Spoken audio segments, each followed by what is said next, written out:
Morphology एक sperm की इतनी ज़्यादा ज़रूरी है कि अगर आपकी मोटिलिटी नॉर्मल है, आपका स्पर्म का काउंट नॉर्मल है, अगर मोटिलिटी में आपके डिफेक्ट है तो आप नेचुरली कंसीव नहीं कर पाएंगे।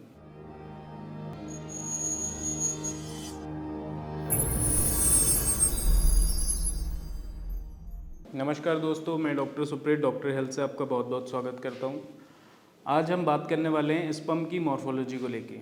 काफ़ी सारे पेशेंट्स या काफ़ी सारे, अगर मैं कहूँ नॉर्मल लोगों में भी ये चीज़ देखी जाती है कि वो मॉर्फोलॉजी के ऊपर ध्यान नहीं देते, जबकि मॉर्फोलॉजी एक स्पर्म की इतनी ज़्यादा ज़रूरी है कि अगर आपकी मोटिलिटी नॉर्मल है, आपका स्पर्म का काउंट नॉर्मल है, अगर मोटिलिटी में आपके डिफेक्ट है तो आप नेचुरली कंसीव नहीं कर पाएंगे। तो मॉर्फोलॉजी बेसिकली होता है शेप एंड साइज़, कि आपका स्पर्म ओवर हेडेड तो नहीं है या उसमें हेड ही नहीं है, नेक और सिर्फ टेल वाला जो पोजीशन है वो बनी हुई है। तो इन चीज़ों के बारे में आज मैं आपको बताने वाला हूँ।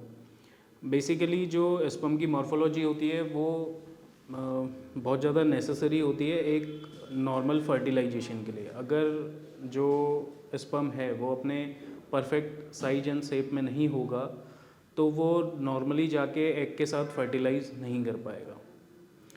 अब बेसिकली जब भी आप स्पर्म अपना सीमेन का एनालिसिस कराने के लिए जाते हैं तो वहाँ पे आप तीन चीज़ें देखते हैं। नॉर्मल स्पर्म काउंट, जो कि WHO कहता है कि 15 मिलियन पर ml से ऊपर या फिर 15 मिलियन पर ml होना चाहिए।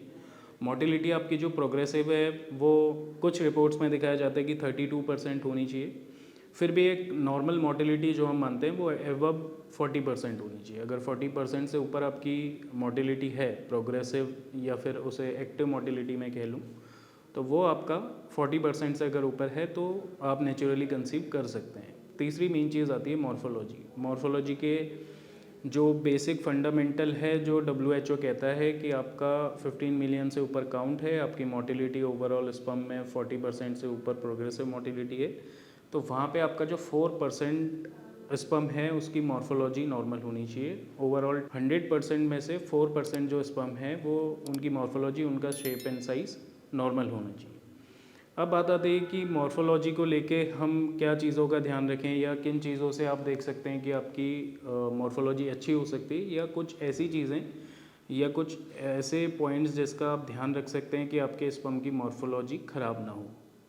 तो उसमें सबसे पहली चीज़ आ जाती है, आप अपना लाइफस्टाइल सही रखिए, प्रॉपर एक एक्सरसाइज में रहिए, अच्छी चीज़ें खाइए, फाइबर रिच डाइट खाइए, जिससे कि आप अपनी स्पर्म की मॉर्फोलॉजी को बचा सकते हैं, उनको डिफेक्टिव होने से बचा सकते हैं।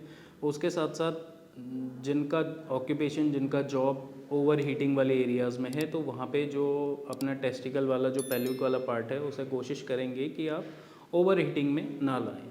मतलब कि अगर आपके टेस्टिकुलर एरिया में बहुत ज़्यादा हीट प्रोडक्शन वाली जगह में अगर आप जाते हैं तो आपका जो स्पर्म है उसकी मॉर्फोलॉजी ख़राब हो सकती है।